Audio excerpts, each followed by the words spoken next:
This is the Writers Are People Too podcast, where I just can't get writers to shut up. Tonight, we have with us author Mary Terhune. So, Mary, tell me a little bit about your background. Well, I'm a retired RN and a homeopathic educator.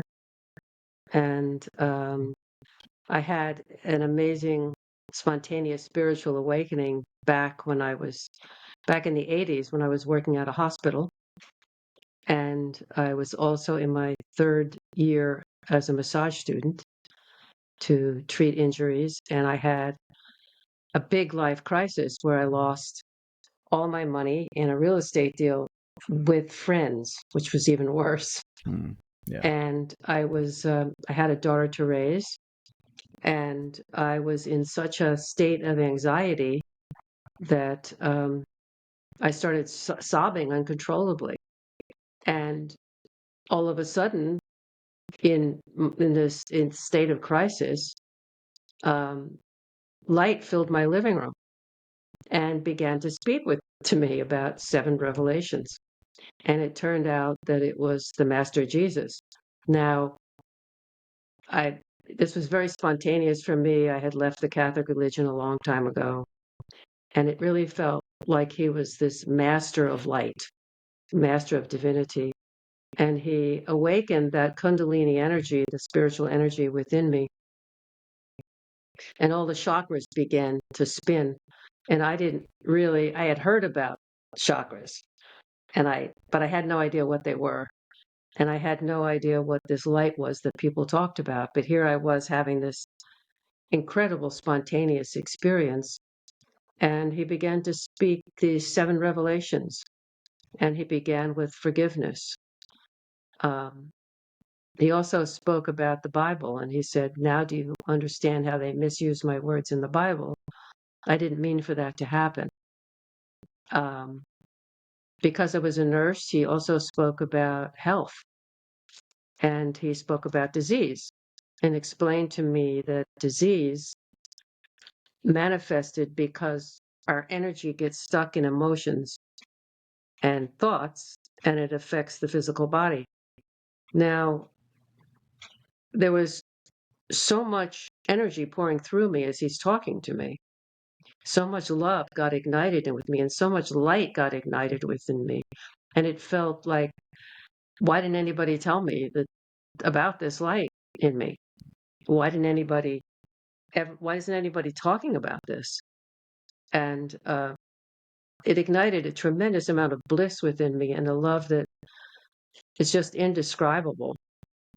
And when he also spoke about the ego, and that we identify ourselves as a separate person with a body, but we're not our jobs. We're not a separate person. We're not a body. We're this light that's in this body. And the last thing he did was to remove a veil on my third eye, right here. And he withdrew his energy when he finished explaining to me things. He withdrew his energy out the window, and I got up to go to the backyard to open the door to get some fresh air. And when I looked out, I saw these amazing photonic packets of light that surrounded everything. The apple tree, the leaves, the grass, the flowers. And this light was so palpable with energy and so much love that I said out loud, oh my God, this is paradise, but we've made it into something else. We made the earth and sort of a living hell for each other. Instead, it's really meant to be paradise, and it's filled with so much love, but we have forgotten that truth, and we've forgotten the truth in us. Now, mind you, I had to go back to work in this state. I had to go back to work at the hospital, and the next day, and I was still filled with so much love that it just couldn't be contained. It just spilled out everywhere, and I was in love with everybody. I was in love with everything and everybody because the love was so palpable in the world all around. And I worked in research administration at the time, and I was supposed to work with numbers regarding grants and money. And I sat down on my desk and I couldn't make any sense of it because I was in this state, this natural state of bliss. And I sort of wanted to be like Eckhart Tolle and, sit on a bench and just watch the world go by and just swim in this love.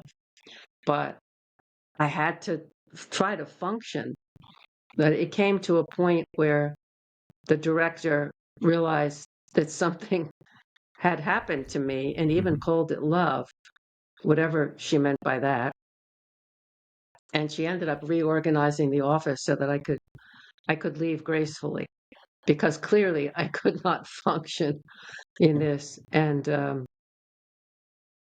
after that, I really was seeking to find some teacher who was a living teacher on the earth, someone who understood what I was going through, because I knew that nobody else could understand what had happened to me, because I could barely understand what happened to me. And why wasn't anybody talking about this love? Why didn't anybody tell me about this light inside us that seemed like the most normal thing in the world and the most hidden thing as well? And it was 2 years later, I was trying to understand it sort of from a scientific point of view, like E equals mc squared, Einstein's theory of relativity. And I thought if I could find somebody who understood that in terms of the light in me and the energy, then maybe I could understand more about it. Well, it turns out that there was this talk that was advertised at a place called Interface, which is now defunct in Watertown, Massachusetts. And I went to this talk on energy medicine. And there was a panel of people who spoke on energy medicine. Some spoke about acupuncture. Others spoke about other healing modalities. But the last person stood up, and he didn't introduce his name. He just said, E equals mc squared, Einstein's theory of relativity. And I thought, that's the guy I need to talk to. So I went up to him, found out he was an energy healer. And if I have to make an appointment with you, I've got to talk to you. So I made an appointment right away. A few days later, I went to his office, and he came into the office. He goes, well, wait a minute, I just have to go check on something. I'll be right back. And I looked on his wall, and on the wall was a picture of a monk, a picture of this woman, a monk, just the headshot. And I walked over to the picture and I looked into her eyes, and I'm like, oh my God, these are the eyes I've been looking for. This is the one. This is the person. Because I was also looking for a pair of eyes that had depth to it, that could understand what happened to me. And as I'm having this experience with the picture, and all of a sudden the picture becomes alive, which sounds strange, except when it happens to you. When it happens to you, it feels normal. And she said, we're coming together again to complete something. And then she showed me a little sort of a movie strip I was a monk of hers in a past life, and that somehow we got separated and I couldn't finish my work with her, but we were coming together now to complete something. Whatever, and I knew whatever it was, I wanted whatever she had, because clearly she was a very awakened being. And so the healer walks back into the room. I'm still staring at the picture. And I go, is she a monk? And he goes, yeah. And I go, is she alive? And he goes, yeah, she's going to be in Boston in 2 weeks. You want to meet her? I go, yes. And I thought, wow, when the student is ready, the teacher appears. And so I didn't realize at the time that when I looked into her eyes, I also was receiving some sort of a spiritual initiation, another deep awakening that happened, that was very familiar what happened with Jesus. And so I laid on the table, and all of a sudden, the light started to pour through me again, through my hands, out my hands. I could see all the meridians inside my body. And I thought, oh, the acupuncturists are right. These meridians are real, and they're filled with light and energy. And I started sobbing. I started like sobbing out like old grief from, it felt like many, many lifetimes. And this 1 hour session that I was supposed to have with him turned into a 6 hour session of the most profound healing and amazing experiences. And that's when I thought, oh my gosh, this is the light that they talk about Jesus healing with. And I thought, wait a minute, the Virgin Mary has the same light coming out of her. And I thought, wait a minute, there are other teachers that are sages that also have this light, but I still couldn't quite integrate how that fit for me, assimilate it into me, Mary, the person, and how to work with it in my life. And so I ended up meeting my teacher, the monk. And when I went to go to a meditation weekend with her and thousands of other people, I received another deep initiation. And it was 2 years later that I went to another meditation session there. And that's when I received the deeper realization as the Kundalini woke up in me again, but this time more powerful than it did with Jesus. And it rolled up like a script. It started at the bottom of my spine and then rolled up like a script of the story called Mary. And when it reached here, divine permission was received so that the energy could move up. And that's when it exploded into like 1,000 suns. The energy was so astonishing and amazing. And I knew that was the true nature of humanity and my true nature. And I went from feeling fearful in this state, which is the ego separation, to awakening to this love where there was no fear and it was complete experience of I am that I am.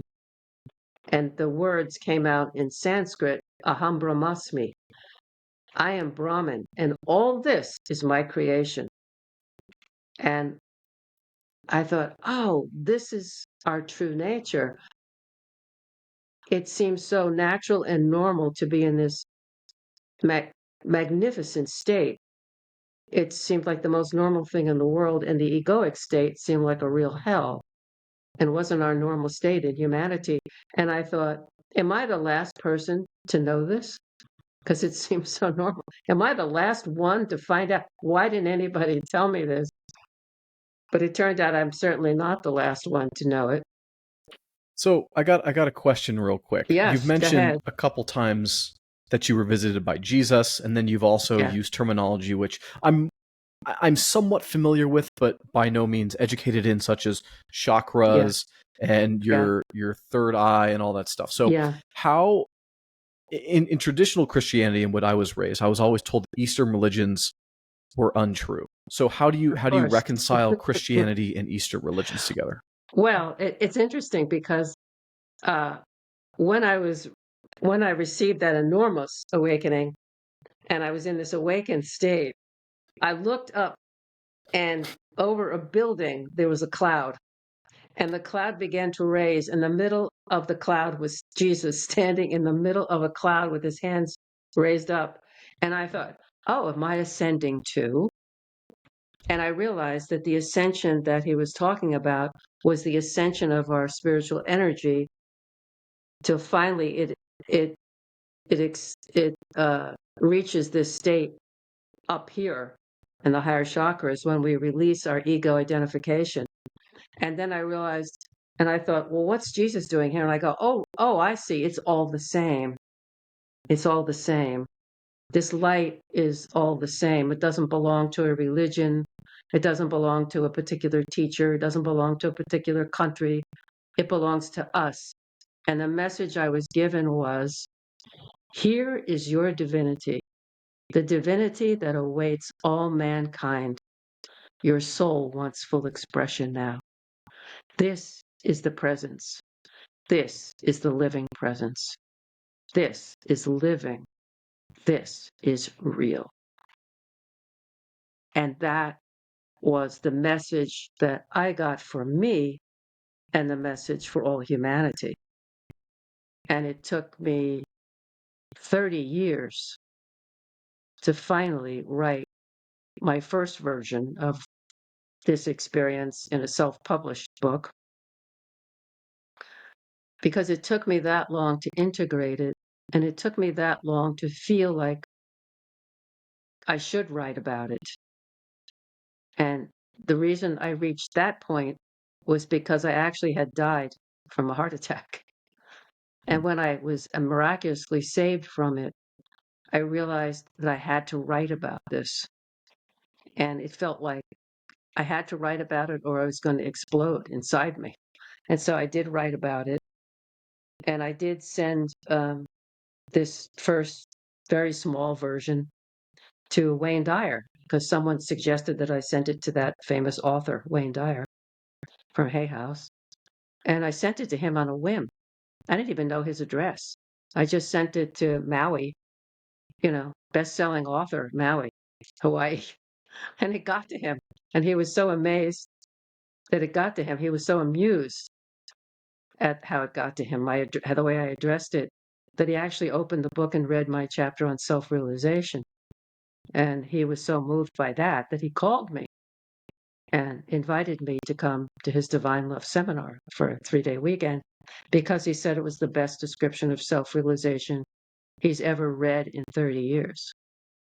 So it's this, all my ideas and all my concepts of myself, humanity, why we're here, were just blown apart.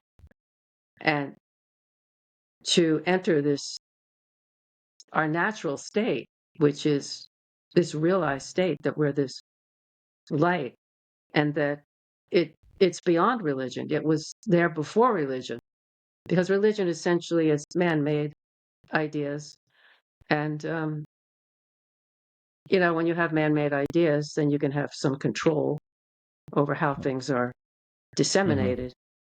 But for me, that was, it's an unshakable knowing of So who you you are. mentioned your third eye earlier in this, Yeah. and you said that you can see now. So for those unfamiliar, what is the third eye? Is it the pineal gland, in your opinion, or is that just a Yes, physical yes. manifestation? Like what does it mean to Yeah. see from your third eye?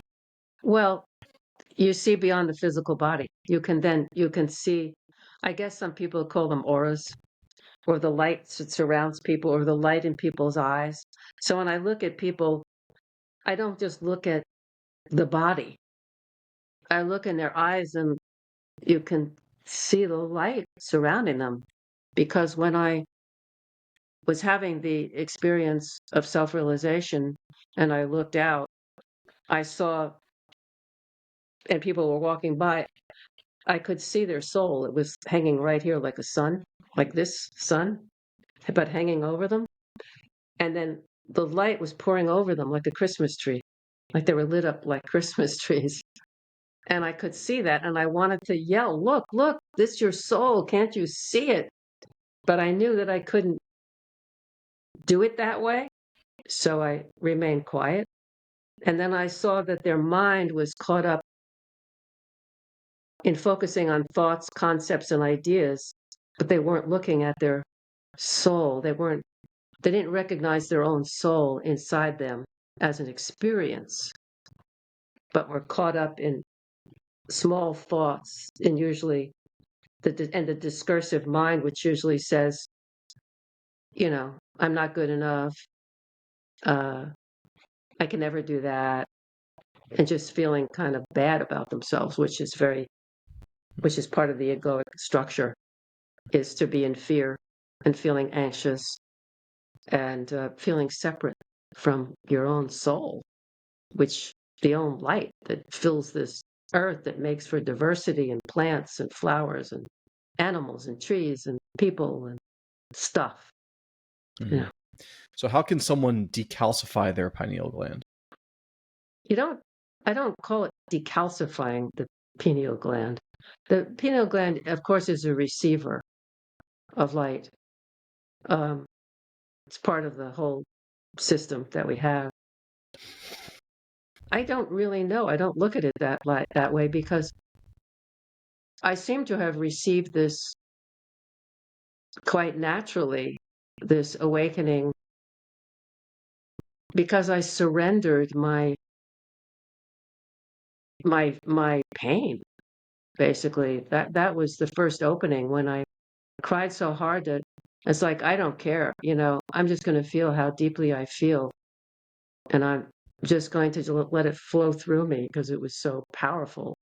And it was the only way. It was like surrendering my pain without resisting it and just letting myself sob. And that's when my mind stopped and I just fell into pure being. And that's when, light filled the room. So it's, I don't know. I don't look at it sort of as a physical thing, but more of a spiritual thing. And that's how it happened to me. And, and obviously there's a million different ways, and people have all kinds of experiences. Many of them do come from going through some sort of a crisis in your life. I find that many people, that's when they sort of stop looking out there for an answer and start looking in here. So they stop trying to find what they can hang on to out there, and end up rather going inside themselves and finding it there, because that's where it is. But that's not what we're taught. We're taught to find everything out in the world, but the world is just a creative aspect of what's in here. Mm-hmm. So, I don't know, meditation, that could be good. A good diet, I don't, a curiosity about yourself. I'm talking about what's in us, what's in all of us. So being curious about what's this landscape in you of light, being curious about it. Well, what if, what I'm saying is true?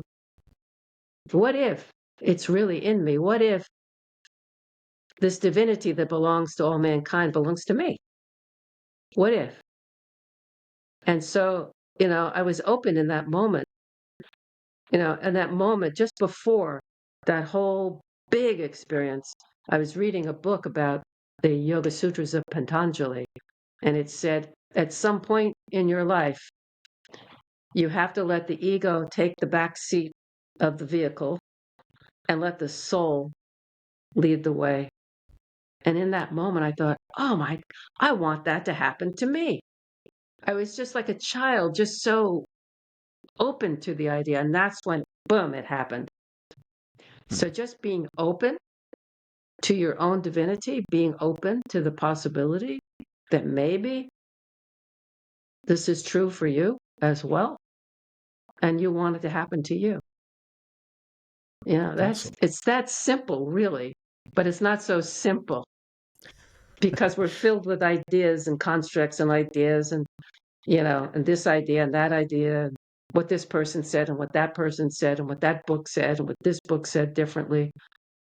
You can't capture this in books. There's no book that can capture this. It can try to point the way, it can speak to it.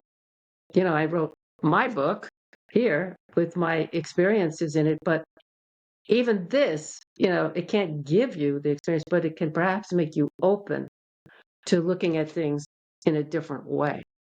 Because if it happened to me, why can't it happen to you? I'm no different. I'm nobody special in that way. So it's, just being open to it. Yeah. So your book then, Out of the Blue, you tagged it as True Life Experiences of Awakening, Revelation, Transformation, and Consciousness-Based Medicine. Speaking about how spiritual awakening and homeopathic medicine, the medicine of the 21st century, are related. So what's broken about our current system? Well, it's that allopathy only looks at the material realm. They look at your chemicals and all of that in your body. And they don't open and realize, wait a minute, there's a consciousness that's ruling and informing all the cells, and maybe open up your idea and go beyond the material realm and get into the dynamic realm of one's consciousness, and to recognize that. Even Max Tegmark from MIT is looking at consciousness as the fourth state of matter. But of course, it's what created matter. It's what's behind all matter. Just like when I looked out at the tree and saw the photonic packets of light, that's what he's talking about, that created all of this physical manifestation. And when you think of how we, each of us create things, we have an idea, and then we think about it, and then we manifest it, and ideas can just flow in and they just happen. That's creativity. So the consciousness loves to create. So in allopathy, they just look at the physical realm. They just look at the physical body and chemicals and moving them around and hormones and things like that. But it needs to open up and extend. So homeopathic remedies are made from nature, like a plant, but they're so highly diluted, broken down, and so highly diluted and dynamized. There's a dynamic quality to this life-saving plant.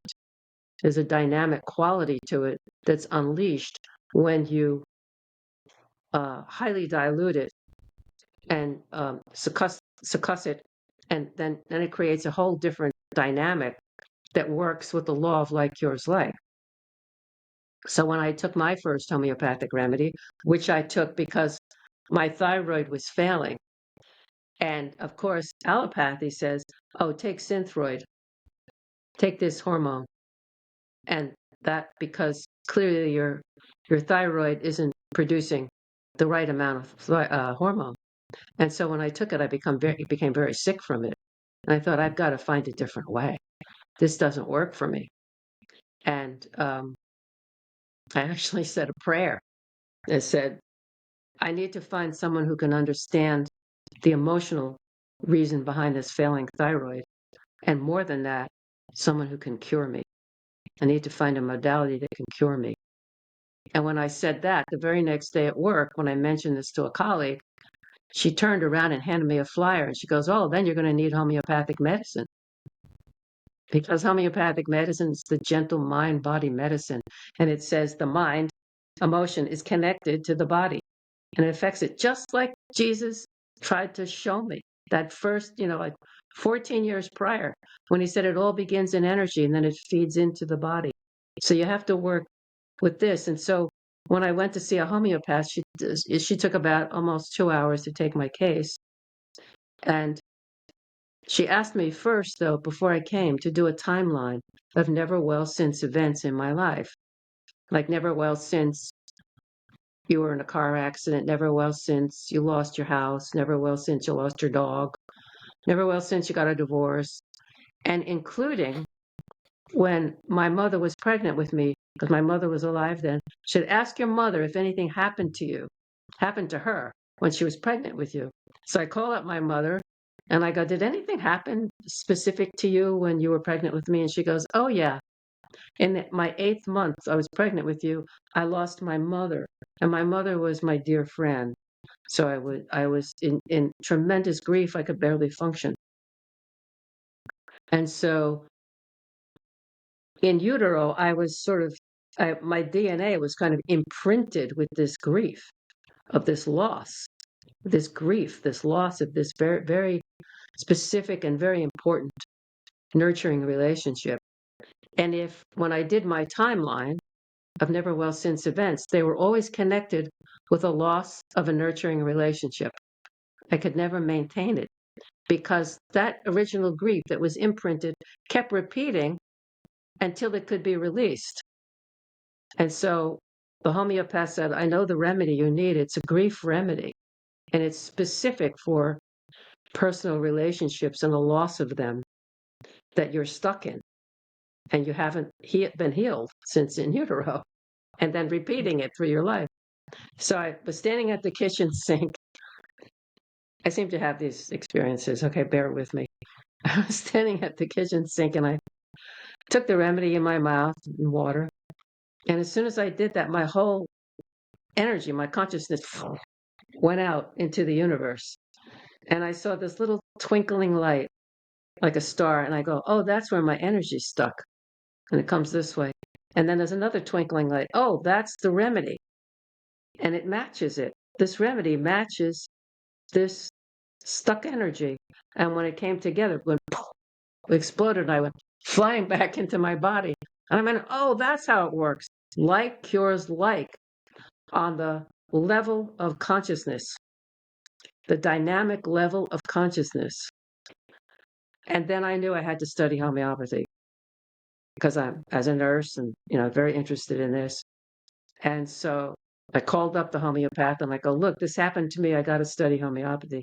She goes, oh, well, you're in luck.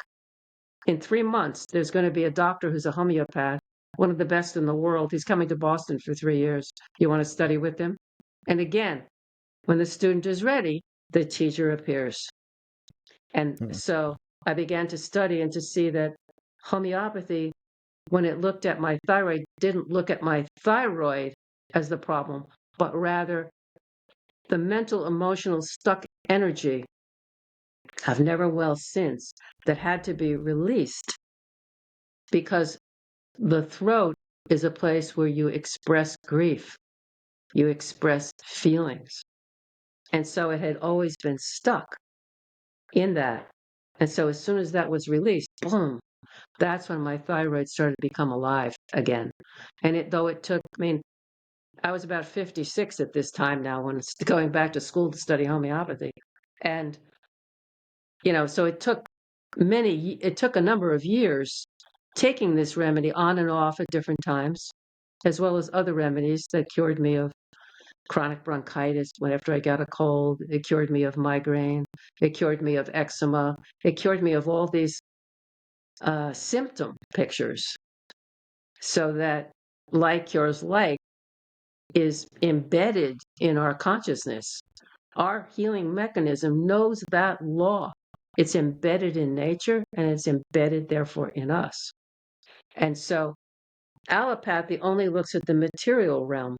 But if they highly dilute remedies, they'll find that there's this other realm that's dynamic, and it's the realm of consciousness that we are.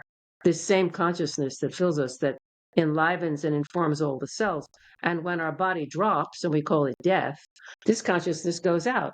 Because I had an experience of death as well. I've kind of a full rounded wild experiences, but I think it's because I'm meant to talk about this. I'm not the only one, So our current system, what did you call it again? It's not homeopathy, it's allopathy. allopathy. What does medicine. exactly that mean? Allopathic medicine is when they use material drugs. Okay. To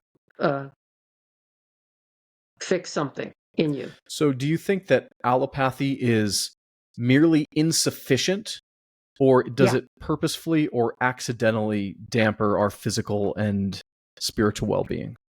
Well, for sure, homeopathy used to be part of our medical system in the United States once upon a time. And it was Rockefeller who had it removed because he had Standard Oil and they were making synthetic petrochemical drugs.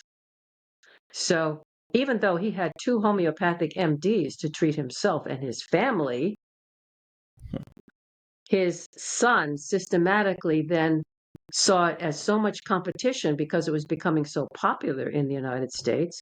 In fact, there was a monument erected to the only doctor in Washington, D.C. It was a monument to the father of homeopathy, Dr. Samuel Hahnemann. And it was dedicated by President McKinley. And it was becoming so popular that they didn't want it competing with the synthetic petrochemical drugs, whose action, because they're synthetic, is to suppress the system, is to suppress what's ever going on, because that's its action. It's material level. Anything material level will suppress the symptom. Anything on a dynamic level will get into the realm of like cures like and be curative without introducing synthetic petrochemical drugs. It's just a pure remedy from nature that's highly diluted. So the remedy that I took at the time of homeopathic remedy was called Nat Mure, which is Natrum muriaticum, which is table salt. But when you highly dilute it, you dynamize it, you make it dynamic, then it becomes a curative for grief, because salt is connected with tears, right?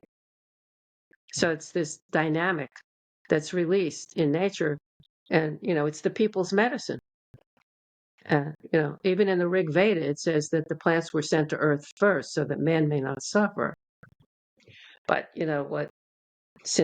what allopathy does, or synthetic petrochemicals do, they take the structure of the plants, but they create a chemical structure out of it.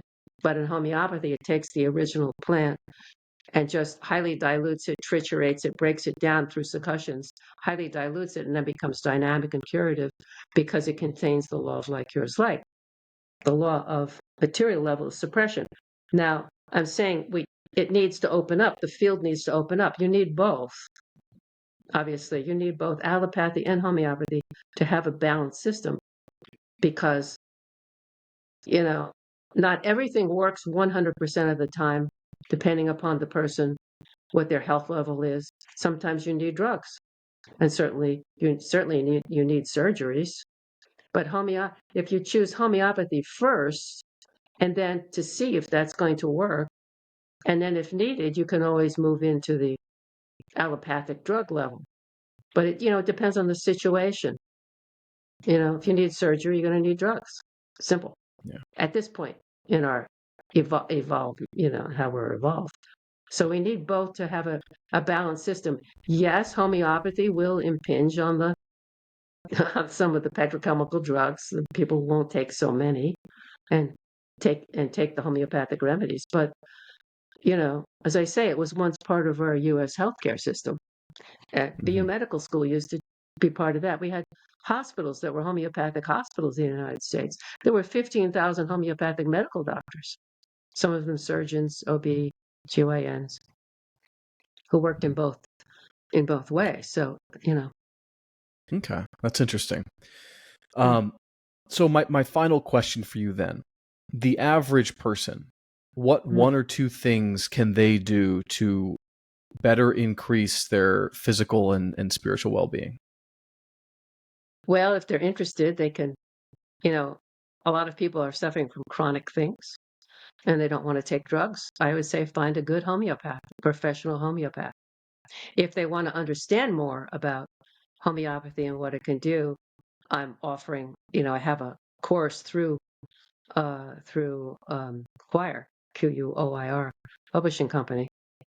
And it's an online videotaped class, 3 modules that people can take. The first is Introduction to Homeopathy.